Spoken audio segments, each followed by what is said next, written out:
Bom dia a todos.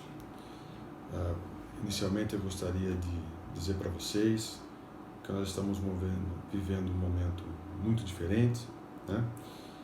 Caso ocorra alguma falha na minha gravação, peço desculpa a todos e acredito que nos próximos dias a gente vai conseguir melhorar cada vez mais o nosso conteúdo, a nossa forma de comunicação.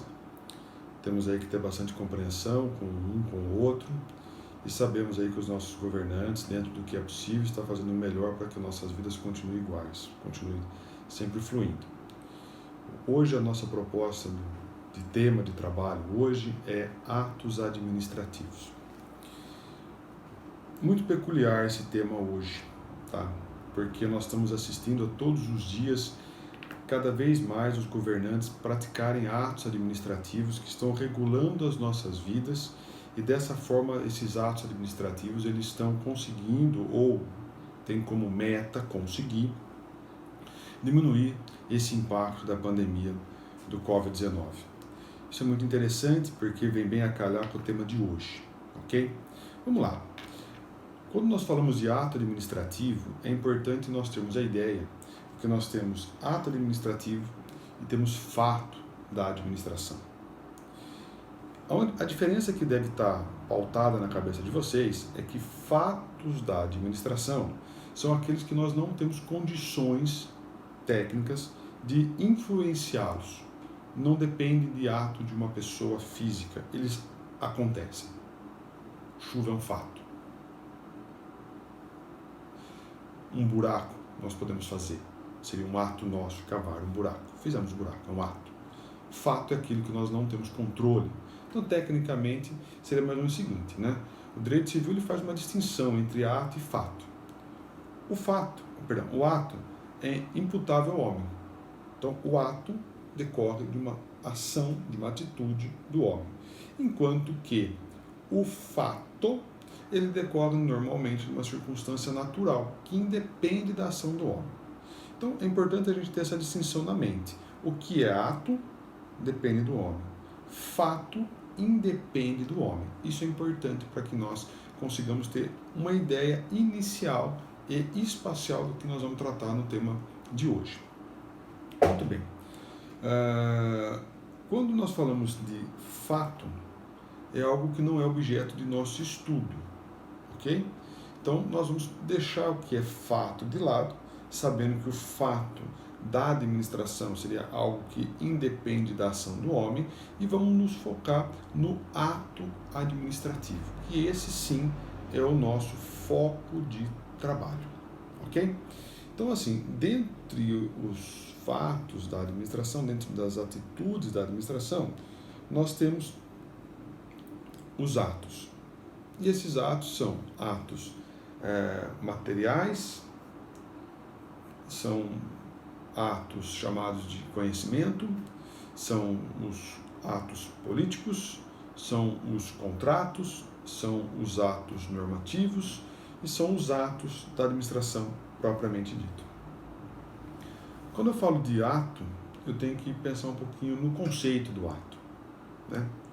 E aqui eu vou emprestar o conceito do Diógenes Gasparini, que ele fala o seguinte: podemos conceituar o ato administrativo como sendo toda prescrição unilateral, juízo ou conhecimento predisposta à produção de efeitos jurídicos expedida pelo Estado ou por quem lhe faça às vezes, no exercício de suas prerrogativas e como parte interessada numa relação estabelecida na conformidade e na compatibilidade da lei, sob o fundamento de cumprir finalidades assinaladas no sistema normativo, sindicável pelo Poder Judiciário. O que ele quer dizer aqui? Inicialmente, a gente tem que ter na cabeça o seguinte, que todo ato administrativo deve ser feito por uma pessoa competente para tanto e tem que estar vinculado àquela pessoa. Quando o prefeito faz um ato administrativo, ele vai estar vinculando determinado grupo de pessoas para que essas pessoas cumpram esse ato administrativo. Se houver algum excesso nesse ato administrativo, ou se for praticado por aquele que não é competente, o judiciário sim pode fazer a análise da legalidade desse ato administrativo. Ok? Então, todo ato administrativo é emanado de uma autoridade. Sim, isso é verdadeiro. Entretanto, essa autoridade ela não tem poderes absolutos. Esses poderes das autoridades, dessa autoridade que emanou esse ato administrativo, ele pode ser regulado pelo judiciário. Isso é muito importante a gente ter isso em mente, porque o judiciário ele vai vir justamente fazer esse balanço. Se houver de alguma maneira algum excesso nesse ato administrativo, o judiciário vai estar lá apto para tomar as providências e resolver o excesso. Seria o que nós chamamos, a grosso modo, de controle de legalidade. Ok? Controle de legalidade do ato administrativo. Muito bem. Vamos avançar mais um pouco. Quando nós falamos de ato administrativo, ainda na essência do ato administrativo, nós vamos falar dos atributos do ato administrativo. Então, os atributos do ato administrativo são algo extremamente importante para que nós tenhamos uma ideia completa do que é um ato administrativo. O primeiro deles, nós temos lá, que esses atributos são: 1. Presunção de legitimidade, ou presunção de veracidade, imperatividade, executoriedade ou auto-executoriedade, que corresponde na realidade às prerrogativas do poder público sobre o particular.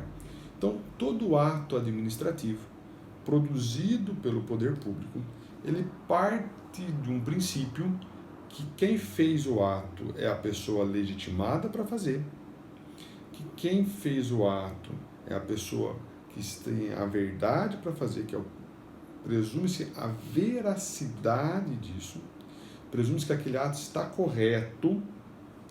Depois disso, nós temos a imperatividade, que é a força que o ato exerce nas pessoas, isso é muito importante. A executoriedade, olha, esse ato vai ser executado a partir de tal momento. É mais ou menos o que nós estamos assistindo hoje, quando nós falamos agora do coronavírus, dessa pandemia que nós estamos vivendo. Os atos administrativos estão com, alguns deles estão sendo com uma executoriedade imediata e outros com uma executoriedade imediata. A imediata é agora. A imediata é, olha, a partir do dia 23 vai acontecer tal coisa. A partir de tal data será feito tal coisa. Esses são os efeitos do ato. Então é muito importante. Então, os atributos dos atos administrativos são presunção de legitimidade, presunção de veracidade, imperatividade, executoriedade e a auto-executoriedade. Na verdade, isso são prerrogativas do poder público, prerrogativas de ação do poder público. São a forma que o poder público vai externar, exteriorizar a sua ação. Isso é muito importante, ok? Temos que prestar muita atenção nisso, porque muitas vezes a gente pergunta, né? Tá, mas o poder público ele pode fazer isso? Sim, ele vai fazer e presume-se que está certo o que ele fez, até que venha uma medida judicial modificando aquilo.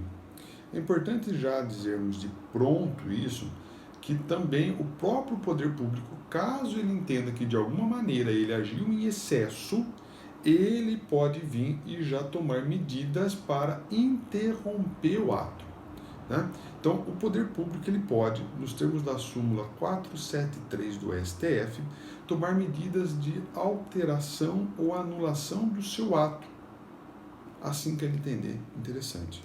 Observe aqui, a administração pública pode anular seus próprios atos quando eivados de vício que os tornem ilegais, porque deles não se originam direitos, ou revogá-los por motivo de conveniência ou oportunidade, respeitados os direitos adquiridos e ressalvados em todos os casos a apreciação judicial.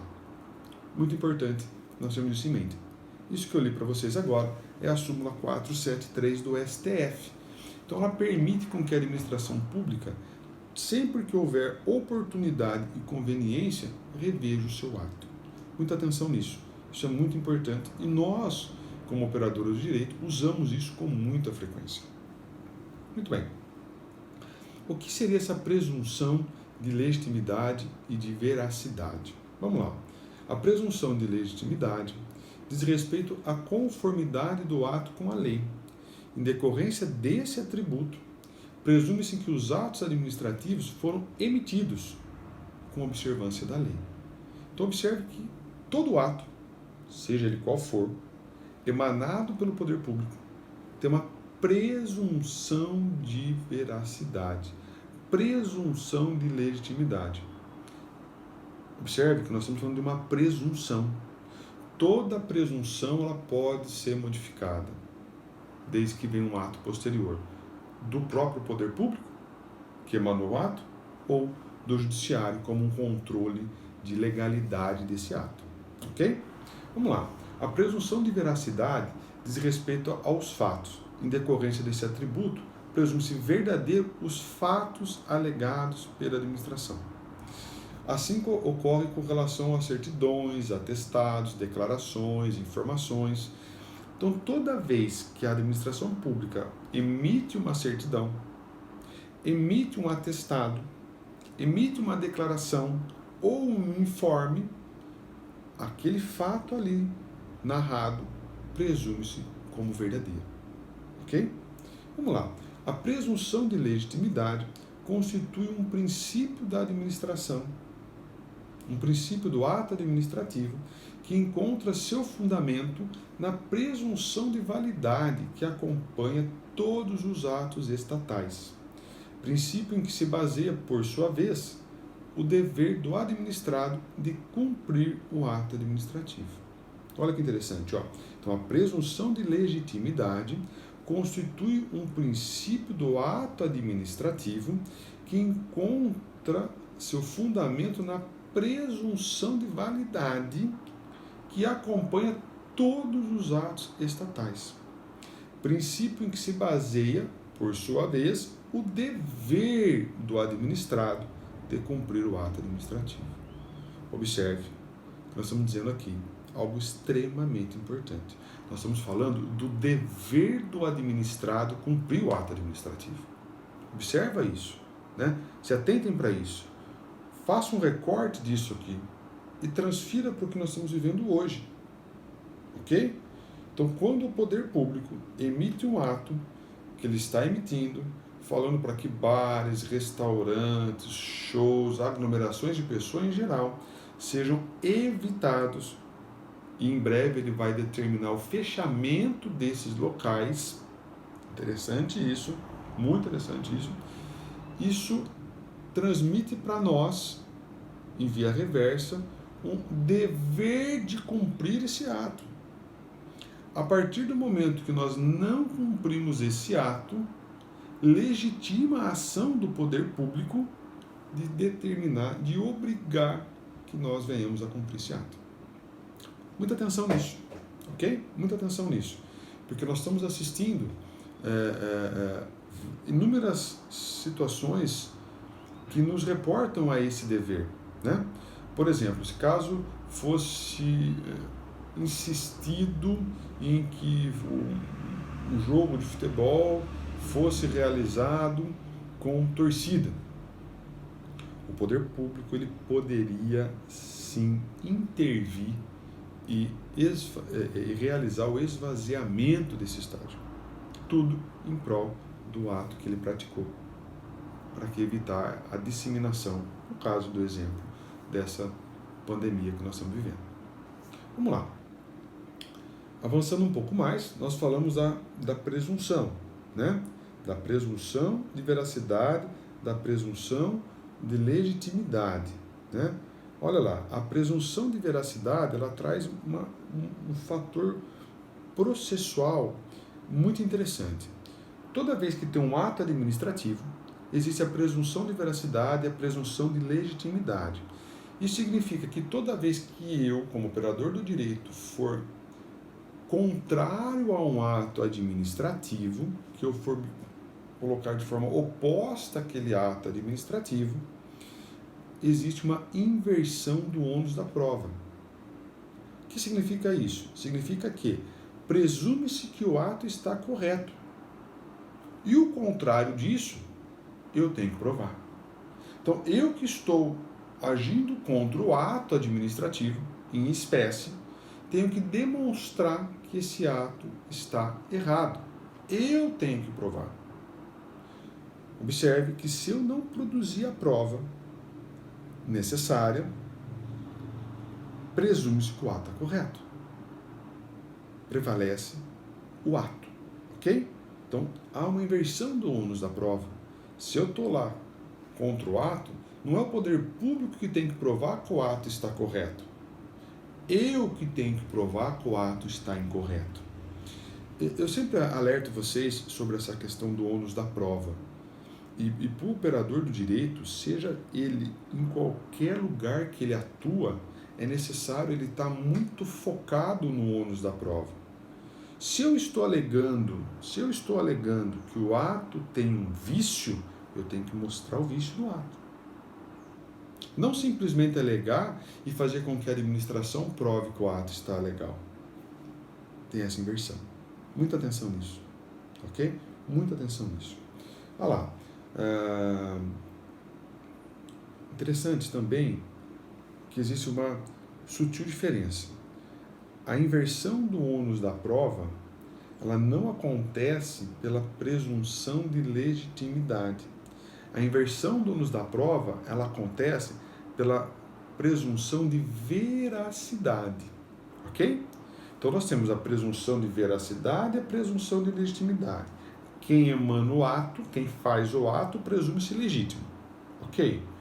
Perfeito. Então, aquele ato que foi feito pela autoridade que se presume legítimo, goza da presunção de verdade.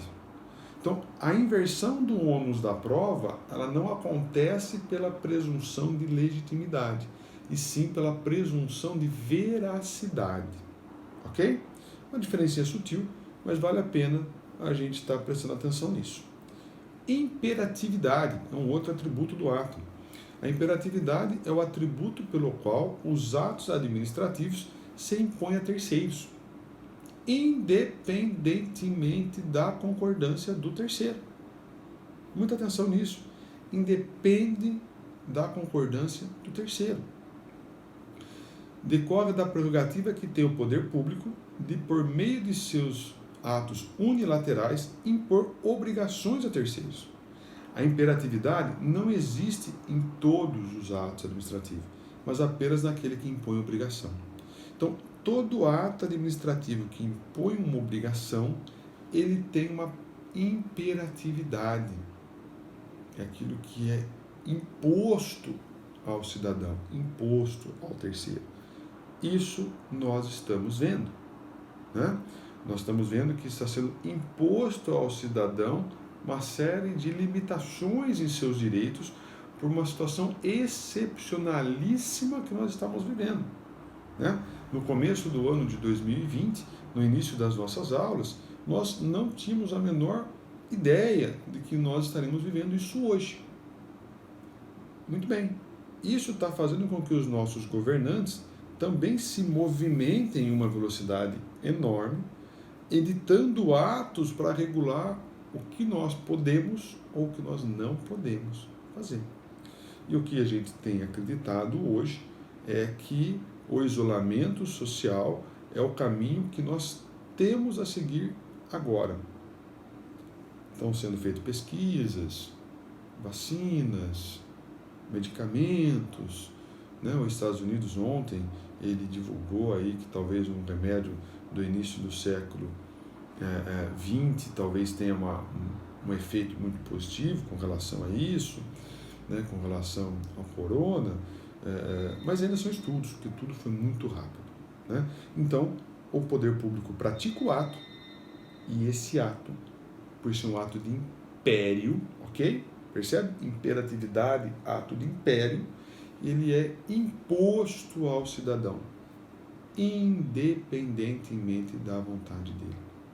Eu vi ontem já há um estudo sobre a possibilidade de se praticar um ato administrativo impondo restrições à utilização de praias. Com todo respeito àqueles que foram à praia nesses últimos dias, me parece um ato um tanto quanto desprovido de qualquer razão, né? Se há um trabalho enorme de isolamento social, por que nós vamos na praia? Né? Como nós sabemos, nós não estamos de folga, nós estamos de isolamento social, por conta de uma quarentena, por conta de um vírus, que talvez os mais jovens estejam menos preocupados, mas os mais velhos estão correndo sérios riscos. Pois bem, então, esse atributo do ato administrativo, a imperatividade, ela vai impor ao cidadão independentemente de sua concordância. Vai ser imposto isso aí. Isso é ótimo, né? Vai ser assim que vai ser feito. Temos também a autoexecutoriedade.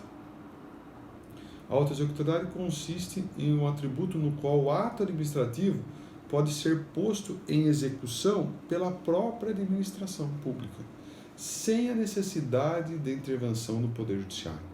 Quer dizer, a administração pública emite o ato e ele já entra em funcionamento. Não precisa a administração pública emitir o ato e aguardar que o judiciário ou algum outro poder coloque em funcionamento aquele ato.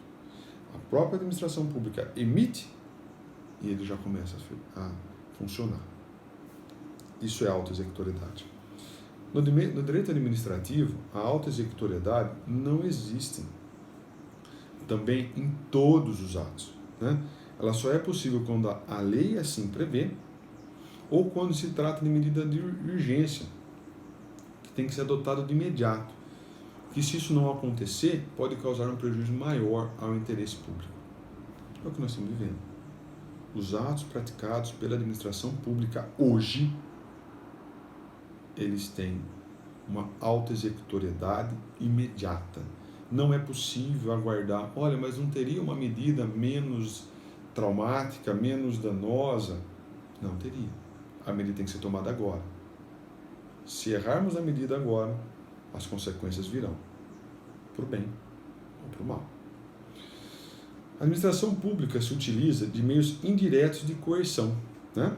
Como a multa ou outras penalidades impostas em caso de descumprimento do ato. Na executoriedade, a administração emprega os meios de coerção compelindo materialmente o administrado a fazer alguma coisa, utilizando inclusive da força. Né? Na primeira hipótese, os meios de coerção vêm sempre definidos em lei. E na segunda, podem ser utilizados independentemente de previsão legal, para atender a situação emergente que põe em risco a segurança, a saúde ou o interesse da coletividade. É o caso de hoje, né, gente? Nós estamos vendo isso. A administração pública, ela pode, de uma maneira geral, determinar, como foi noticiado, né, nos meios de comunicação de grande massa, até mesmo a prisão das pessoas que, estando de quarentena, que estando contaminadas, se recusam a fazer a sua reclusão, né? A pessoa foi lá, foi diagnosticada com o corona e ela deve ficar em recolhimento domiciliar absoluto e ela se recusa a fazer isso. Ela pode ser presa, né? Por causa do quê? Por causa da saúde pública, por causa do interesse da coletividade. Isso é muito interessante e é muito importante a gente estar com isso em mente, né? Então, mas não é um abuso da administração pública de um modo geral prender um cidadão que não praticou um crime? A partir do momento que existe uma determinação que tem como interesse a saúde pública, o interesse coletivo, e esse cidadão se recusa a cumprir com essa determinação, ele sim vai sofrer as consequências. Ele pode ser preso, ele pode ser multado, ele pode sofrer uma série de punições por conta da sua irresponsabilidade e atitude prematura. Tipicidade. Tipicidade é o atributo pelo qual o ato administrativo deve corresponder às figuras definidas previamente na lei, como aptos a produzir determinado efeito. Trata-se de decorrência do princípio da legalidade, que afasta a possibilidade da administração pública praticar atos inominados. Então, a administração pública ela pode praticar atos que já estão previstos na lei. Lembrem sempre que a administração pública ela está vinculada ao princípio da estrita legalidade, diferente de nós, né? Me lembro de nós já termos conversado isso em sala de aula, quando nós fizemos a distinção da aplicação do princípio da legalidade para o particular e da aplicação do princípio da legalidade para a administração pública. Lembre que o particular, em tempos normais, ele pode fazer tudo aquilo que a lei não proíbe. Se a lei é omissa, ele pode fazer. Se a lei proíbe, ele não pode fazer. Enquanto que a administração pública, ela somente pode fazer aquilo que a lei permite que ela faça. Muito importante nós termos isso em mente, ok? E aqui é exatamente isso. Quando falo da tipicidade do ato, nós estamos dizendo que a administração pública ela pode praticar todos os atos que estão previstos em lei. E aí nós podemos citar decreto, portaria, alvará, aviso, circular, ordem de serviço, resolução, ofício, despacho. Esses atos são atos que acontecem dentro da administração pública de um modo geral. E quais são os elementos do ato administrativo? A orientação aqui adotada é que está consagrado no direito positivo brasileiro, que é a partir da Lei 4.717, de 65, que a Lei da Ação Popular traz esses elementos dentro do ato administrativo. São 5 elementos do ato administrativo. Para que o ato administrativo seja legal, ele tem que ter esses 5 elementos. Quais são esses 5 elementos do ato administrativo? Vamos lá. Competência, forma, objeto, motivo e finalidade. Vamos de novo. Competência, forma, objeto, motivo e finalidade. Quem é competente, qual a forma que vai ser usada, qual o objetivo, qual o motivo e qual o fim que se busca com aquele ato. Muito bem. Apenas com relação à competência, é preferível fazer uma referência ao sujeito, ok? Já que competência é apenas um dos atributos que ele deve se ter como validade do ato. Além de competente, deve ser capaz. Então, assim, quando eu falo que o ato administrativo possui 5 elementos e um desses elementos é a competência, eu tenho que ver se aquele que praticou o ato é competente para executar aquele ato, se ele pode fazer aquele ato. Isso é muito importante. Isso é muito importante. Temos que estar atento nisso. Então temos que ver se ele é capaz, nos termos do Código Civil, aplico a lei civil aí, para praticar aquele ato. Se ele não está interditado, se ele está em condições mentais de praticar aquele ato, se ele é já uma pessoa que está com a sua maioridade completa, e assim por diante. As condições da capacidade civil que vocês já estudaram lá no direito civil. Muito bem. Então, o sujeito, né, que seria competência, é aquele a quem a lei atribui competência para praticar o ato. Isso é importante. E o objeto? E o objeto? O conteúdo. Tá? Objeto ou conteúdo. É o efeito jurídico imediato que o ato produz. Sendo o ato administrativo espécie de gênero de ato jurídico, ele só existe quando produz efeito jurídico. Ou seja, quando, em decorrência dele, nasce ou se extingue determinado direito. Então, em decorrência do ato administrativo, ou nasce ou se extingue uma situação.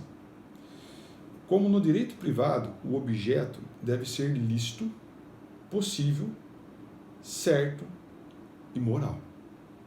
Então, observe que o objeto deve ser lícito, possível, certo e moral. Faltou um desses requisitos dentro do objeto, o ato está contaminado. Ok? faltou um desses, o ato está contaminado. Muito bem, e a forma? Lá no direito administrativo, o aspecto formal do ato é de maior relevância que no direito privado, já que a obediência à forma e o procedimento constituem garantia jurídica para a administração e para o administrado. Então, a forma que esse ato vai ser praticado é importante. Para quê? Para que o administrado e a própria administração pública tenha segurança. Então, você pode observar que todo ato administrativo ele deve respeitar uma sequência para que ele tenha validade. Por exemplo, um decreto. Para que um decreto do executivo tenha validade, é necessário que esse decreto seja publicado no Diário Oficial. Ok, pode ser que tenha que fazer uma edição extraordinária do Diário Oficial. Sim, mas não vai dispensar a publicação dele. E quando ocorre a publicação, o ato torna-se válido. Nessa publicação, entre outras informações do ato, vai estar contendo quando que ele vai começar a produzir os seus efeitos jurídicos. Ok? Isso é importante. A forma. Lembra que quando nós estamos falando de direito público, o aspecto formal ganha uma importância maior do que quando nós estamos tratando do direito privado. Isso tudo para que o administrado e a administração pública tenham segurança e um e outro possa fiscalizar, né? Para que o administrado possa fiscalizar e para que a administração possa fiscalizar, é importante respeitar essas formalidades, ok? Finalidade. Finalidade é o resultado que a administração quer alcançar com a prática do ato, né? Enquanto o objeto é o efeito jurídico imediato que o ato produz, aquisição, transformação ou extinção de direitos, a finalidade é o efeito mediato. Então observe o seguinte, o objeto ele está vinculado ao que está acontecendo agora, nesse momento. A finalidade é aquilo que eu quero alcançar, né? Quando o governo edita um decreto restringindo as fronteiras, ele restringe agora. Qual o objeto? Restrição das fronteiras. Qual é a finalidade que o governo busca com isso? Evitar que o coronavírus se esparrame por todo o continente, por toda a América e por todo o mundo, né? É essa a ideia. Então observe, né? Nós temos aqui uma situação muito particular, muito peculiar e que nos ajuda muito a entender o que é um ato administrativo.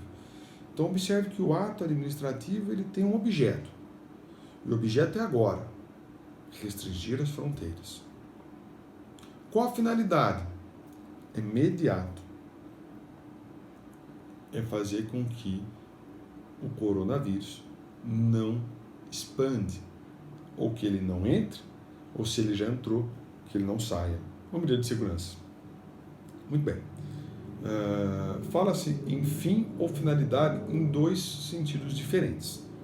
Em sentido amplo, a finalidade sempre corresponde à consecução de um resultado de interesse público. Nesse sentido, se diz que o ato administrativo tem que ter sempre um fim público. Em sentido restrito, finalidade é o resultado específico que cada ato deve produzir, conforme definido na lei. Nesse sentido, se diz que a finalidade do ato administrativo é sempre a que decorre explícita ou implicitamente da lei. Vamos lá. Motivo. Motivo é o pressuposto do fato e de direito que serve de fundamento do ato administrativo. Pressuposto de direito é o dispositivo que se baseia o ato. Pressuposto de fato, como o próprio nome indica, corresponde ao conjunto de circunstâncias, de acontecimentos, de situações que levam a administração pública a praticar um ato. Então a administração pública ela não pode praticar um ato simplesmente porque ela quis praticar um ato. Não é assim que acontece. Ela tem que, olha, por que eu vou praticar esse ato? Por que eu preciso praticar esse ato? Né? E imaginemos a seguinte situação: se não houvesse a pandemia que nós estamos tendo hoje, seria legítimo o Estado do Rio de Janeiro fazer uma restrição das ferrovias que lá adentram? Certamente não. Né? Principalmente pelo princípio federado, não seria possível. O judiciário certamente iria derrubar esse ato. Diferente do que nós estamos vivendo agora. Existe um motivo para hoje isso ocorrer? Sim, nós precisamos diminuir o fluxo de pessoas. Né? Eu vi que ontem, salvo engano, o prefeito de Pirassununga, ele editou um decreto do executivo local restringindo a ida de vans, carros de passeio, para a Cachoeira de Emas. É um ponto turístico do município vizinho e um ponto que pode ser uma porta de entrada para o coronavírus, né, daquele município. Então, o que o prefeito fez? Olha, está vedado a entrada de vans, ônibus, carros de passeio para fim turístico naquele local. Essa medida é uma medida excepcionalíssima, que dentro de um cenário normal ela não seria possível, ela seria tida certamente como ilícita. Mas hoje nós temos um motivo. Qual o motivo? Restringir a circulação de pessoas, né? Ou aquilo que muitos estão falando, a quarentena. Muito bem. Espécies de atos administrativos. Espécies de atos administrativos. Temos atos normativos, né, que emanam atos gerais, em abstratos, visando a correta aplicação da lei. Exemplo: decretos, ato normativo exclusivo do chefe do executivo; regulamentos, que visa especificar mandamentos previstos ou não em leis; regimento, tem força normativa interna e visa reger funcionamento de órgãos; resolução, expedidos pelas altas autoridades do Executivo para regulamentar matéria exclusiva; e deliberações, que decisões tomadas por órgãos colegiados. Então nós temos espécies de atos administrativos, entre eles os atos normativos, são esses que eu acabei de falar. Temos também os atos ordinários, né? O que seriam esses atos ordinários? Visa disciplinar o funcionamento da administração e a conduta de seus agentes, né? Hoje nós estamos vendo que vários atos ordinários estão sendo praticados dentro das repartições públicas. Ora, restringindo o horário de funcionamento, ora, ampliando o horário de funcionamento, né? Aquelas repartições públicas que estão vinculadas à saúde pública, elas estão tendo uma expansão no seu horário de atuação e uma regulação nesse horário de atuação. Já de outro lado, nós estamos tendo a situação das outras atividades, né? O próprio judiciário, ele está tendo uma restrição na sua forma de participação, né? Na sua forma de atuação, ficando, por exemplo, a partir do dia 23, somente o plantão judiciário. Situações excepcionalíssimas apenas vão poder ser acionadas, né? Até aí vai uma crítica ao CNJ, que me parece que ontem ele despertou para isso. Nós temos situações em que determinado tribunal suspendeu o prazo, outro tribunal não suspendeu o prazo, outro tribunal suspendeu as sessões de julgamentos, um outro tribunal não suspendeu, né? Isso para o operador do direito fica uma situação extremamente ruim, porque dá uma insegurança imensa. Um suspende, o outro não suspende, um restringe, o outro não restringe, né? Nós ficamos numa situação muito ruim e suscetíveis a erro. Mas, tudo pelo que eu pude ver, ontem o CNJ interviu e baixou uma normativa regulando toda essa questão no âmbito nacional. Muito bom e necessário. Muito bem. O que seriam atos ordinários, né? Voltando, que são aqueles que disciplinam o funcionamento da administração. Temos lá as instruções, orientação do subalterno pelo superior hierárquico de como desempenhar a sua função. Temos as circulares, né, onde escrita e uniforme expedida para determinados funcionários agentes. Temos os avisos, né? Temos as portarias, que são atos emanados pelo chefe dos órgãos públicos aos seus subalternos, determinando a realização de atos gerais ou especiais. Temos os ofícios, que seriam comunicações oficiais realizadas pela administração a terceiros. E temos os despachos administrativos, que são as decisões tomadas pela administração. Muito bem. Temos também os atos negociais, que é a declaração de vontade da administração coincidente com o interesse do particular.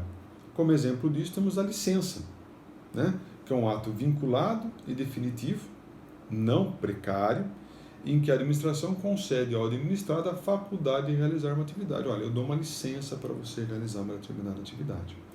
Tem a autorização, que é um ato discricionário e precário, em que a administração concede ao administrado a faculdade de exercer uma atividade. Observe que tem uma diferencinha, né, entre a licença e a autorização. A licença, ela não é precária, porque eu cumpri determinados requisitos, então eu conquistei aquilo. Já a autorização, ela é precária. Quando eu digo precário, vocês precisam entender que eu estou dizendo que a administração, do mesmo jeito que ela autorizou, ela pode não autorizar mais. Ok? Isso é precário, que cabe à administração, ela autoriza, e cabe à administração não autorizar mais. Né? Ela sujeita ao administrado uma certa insegurança, porque ao passo que deu, ela pode tirar. Tá? Muito bem. Permissão. Ato administrativo, ato discricionário e precário, em que a administração concede ao administrado a faculdade de exercer certa atividade nas condições estabelecidas pela lei. Aprovação. A análise pela própria administração das atividades prestadas por seus órgãos. Né? Determinado órgão fez, foi aprovado aquilo que ele fez ou não? Uma prestação de contas, foi aprovado ou não? Né? Visto é a declaração de legitimidade de certo ato praticado pela própria administração, como forma de exequibilidade. Homologação. Análise da conveniência e legalidade de ato praticado pelos seus órgãos, como forma de lhe dar eficácia. Dispensa. Ato administrativo que exime o particular do cumprimento de determinada obrigação, até então exigida por lei. Exemplo, dispensa de prestação de serviço militar. Né? Renúncia. Ato administrativo pelo qual o poder público extingue unilateralmente o direito próprio, liberando definitivamente a pessoa obrigada perante a administração pública. Sua principal característica é a irreversibilidade depois de consumada. A administração pública pode renunciar. Se ela renunciar a alguma coisa, ela não pode voltar atrás.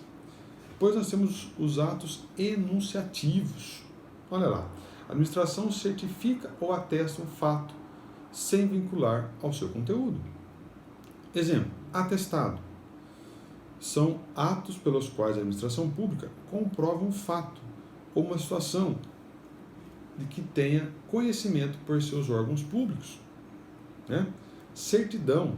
São cópias ou fotocópias fiéis e autenticadas de atos ou fatos constantes em processo, livros ou documentos que se encontram na repartição pública. Temos os pareceres, que são manifestações dos órgãos técnicos sobre assuntos submetidos à sua consideração. Né? Então é importante nós termos em mente que nós temos lá os atestados, atestos para os devidos fins, né? Aquilo que vocês certamente já viram. Tem a certidão, certifique, dou fé, isso. E tem os pareceres, que são as manifestações dos órgãos. Né? Muito comum no nosso meio jurídico essa questão dos pareceres. Né? O parecer do jurídico, o parecer da engenharia, o parecer da equipe tal, da equipe tal, da equipe tal. Né? Isso é muito interessante. Temos também a classificação dos atos administrativos. Temos os atos vinculados, são aqueles praticados de acordo com a vontade da lei. Né?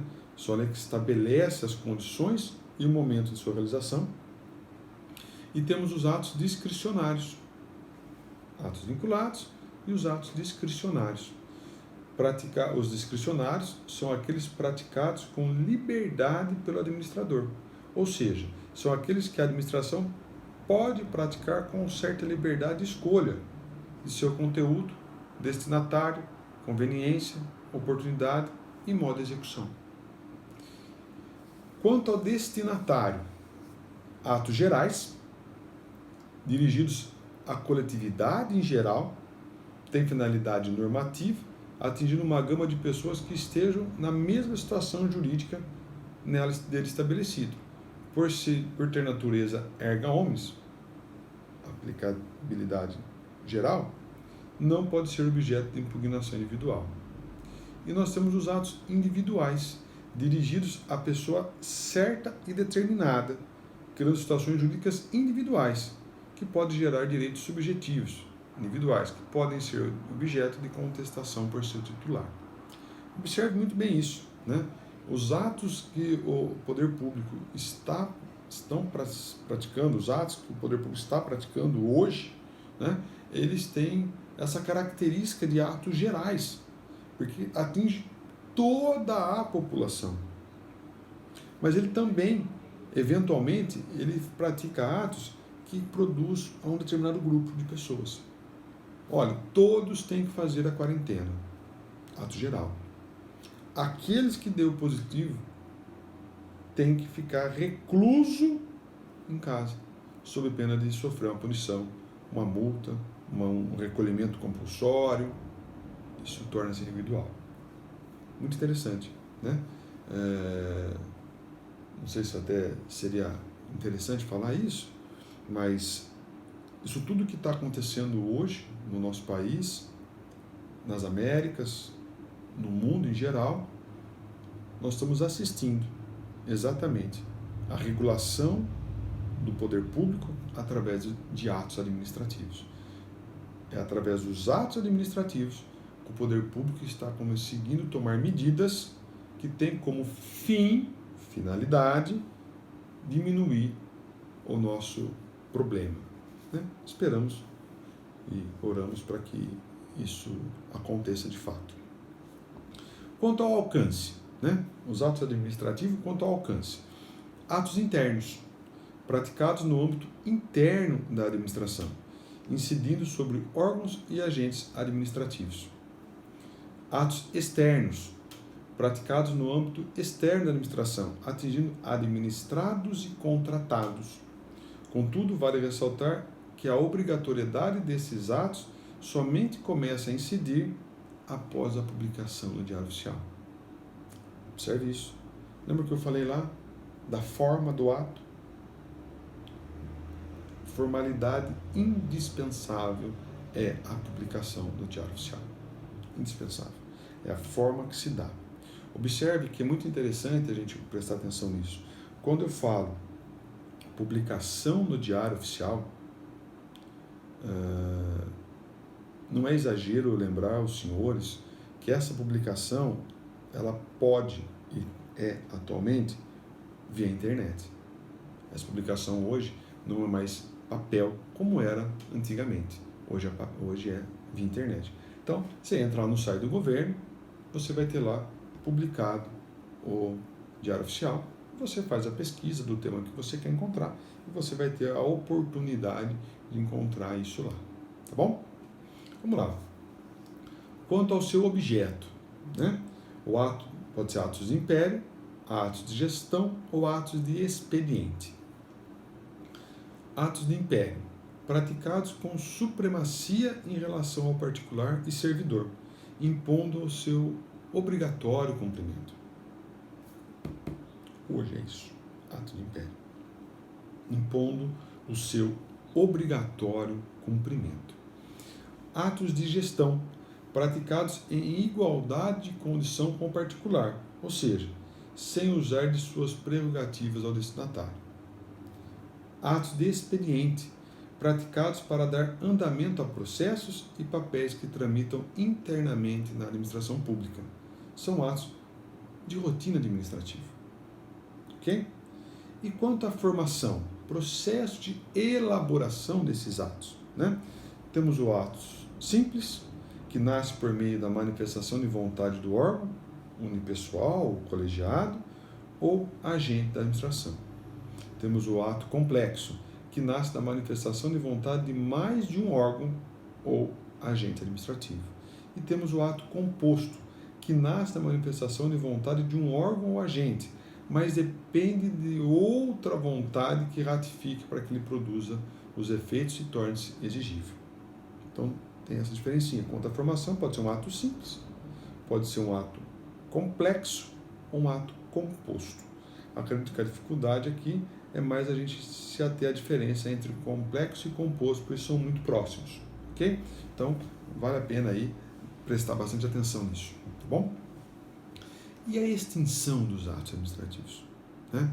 Nós estamos vendo agora vários atos do Executivo de restrição à aglomeração de pessoas, restrição ao deslocamento, né? Restrições várias. Passado esse momento, que cremos que isso vai passar, com poucas perdas, esse é o nosso desejo, como que vai acontecer a extinção desses atos? Esses atos, uma vez praticados, uma vez editados, eles se perpetuarão durante todo o resto das nossas vidas? Não, eles poderão ser extintos. Vamos falar um pouquinho dessa extinção do ato administrativo. Isso é muito interessante. O ato administrativo permanecerá no mundo jurídico até que seja verificada situação que demonstre algum vício genético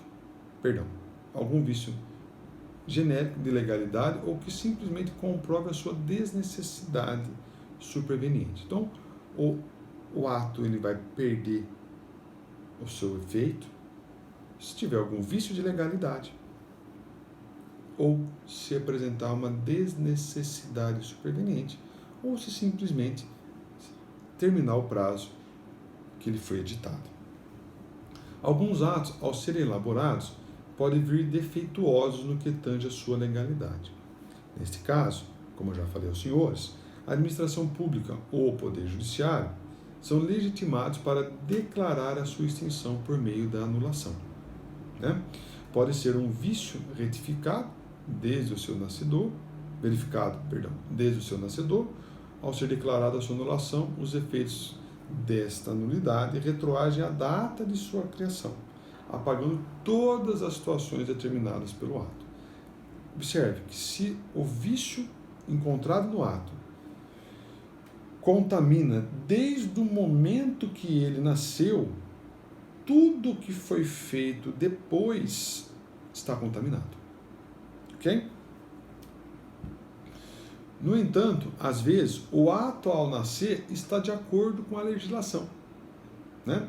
Mas deixa de ser conveniente e oportuno com o passar do tempo. Dessa forma, a sua extinção somente pode ser declarada pela administração pública através da revogação. Interessante. Apesar de inconvenientes, os atos são considerados legais, ou seja, de acordo com a lei vigente. Porém, esses atos não trazem mais benefício para a coletividade. Assim, os efeitos produzidos são mantidos, já que a revogação passa a valer a partir daquele momento. Isso é interessante, tá? Então, a grosso modo, como forma de extinção dos atos, nós temos a anulação, que a razão que motiva uma anulação é que o ato é ilegal e seu efeito é ex tunc, retroage. E quem tem legitimidade para anular esse ato é a própria administração ou o judiciário. E temos também como forma de extinção do ato a revogação. Nessa revogação nós vamos ter que a razão é que foi a perda superveniente do interesse da administração. Ele se tornou inoportuno.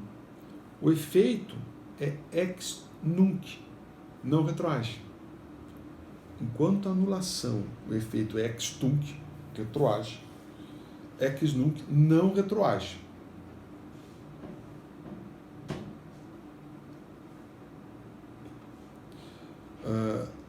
Não retroage. Legitimidade para revogar somente a administração.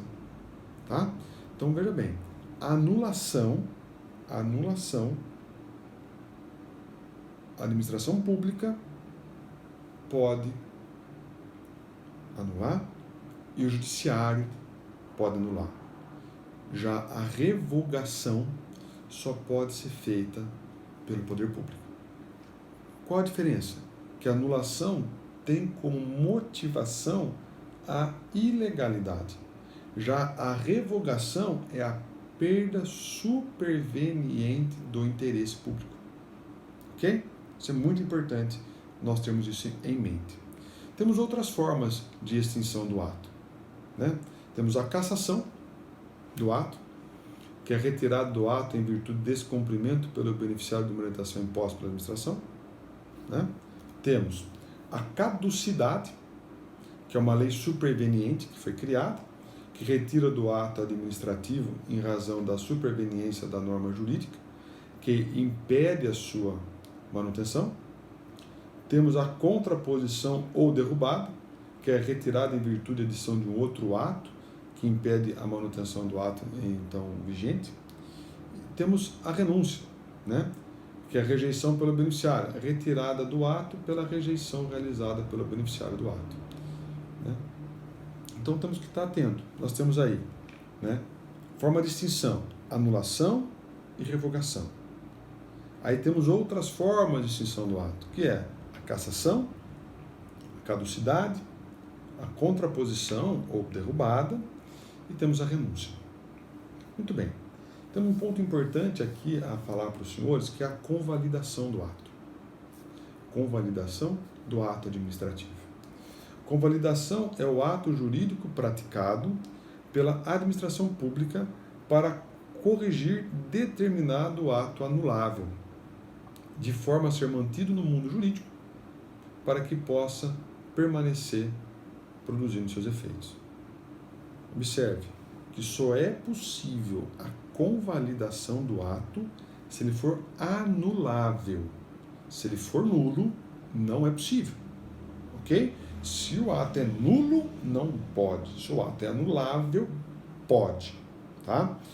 O Instituto pode ser utilizado em atos vinculados ou atos discricionários. A Lei 9.784/99 prevê a convalidação. Olha o que fala o artigo 55.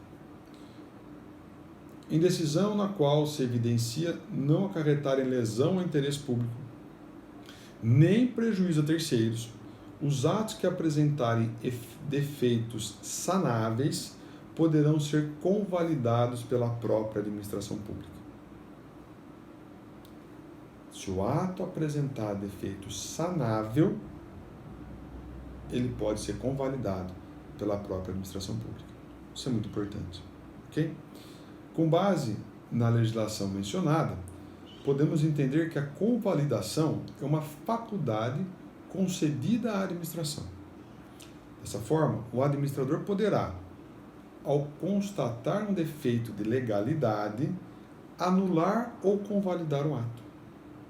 Ok? Ele achou um defeito, ele pode anular ou convalidar, desde que esse defeito permita essa situação. Se for um defeito insanável, não pode, né? Somente poderá ser objeto de convalidação os atos cujos defeitos forem sanáveis, ou seja, se for um vício que recaia no elemento competência, salvo se for exclusivo, ou salvo se for substância da própria administração. Ao ser convalidado, a correção do ato retroage à data de sua elaboração, tendo assim um efeito ex tunc. Muito bem. Aqui nós tivemos uma ideia do que é o ato administrativo, que é a forma que a administração pública exterioriza as suas ações.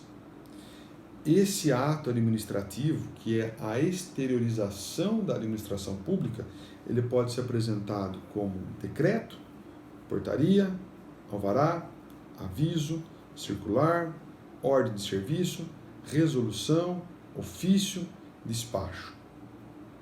Muito importante nós estarmos atentos para isso. Nós estamos atentos que existe uma súmula do STF 473 que nos permite dizer que, havendo algum problema no ato, a própria administração pública pode revê-lo. Isso é muito importante. Muito bem. Aqui eu passei para os senhores o nosso conteúdo, todo o conteúdo do que a gente está tratando de ato administrativo.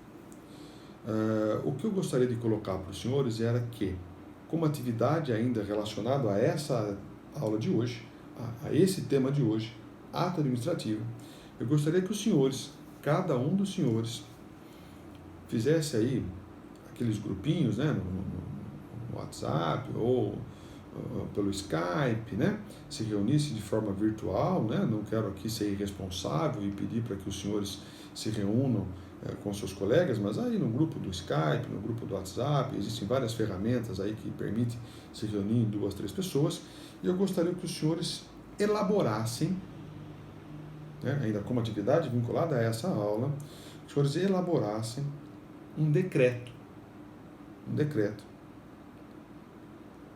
trazendo os considerandos, trazendo a justificativa, trazendo os motivos e a finalidade para a restrição de direitos de bares, restaurantes, cinemas, academias e limite territorial.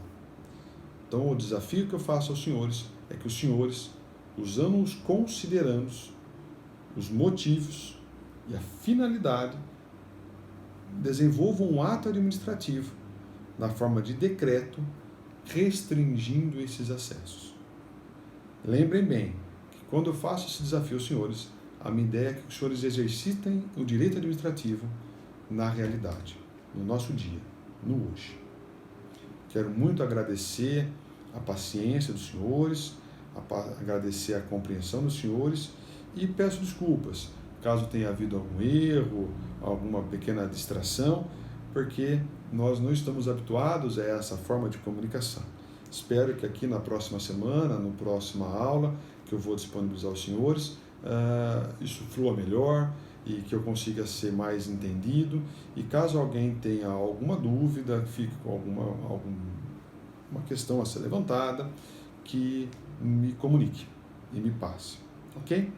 Desejo a todos um ótimo dia, uma ótima semana, muita saúde, muita paciência e que, sinceramente, nós tenhamos a consciência de que esse momento é um momento muito difícil, muito sério, e que a contribuição minha e com a contribuição de vocês, nós vamos conseguir vencer. Né? Um grande abraço a todos e espero encontrá-los na próxima aula. Até logo.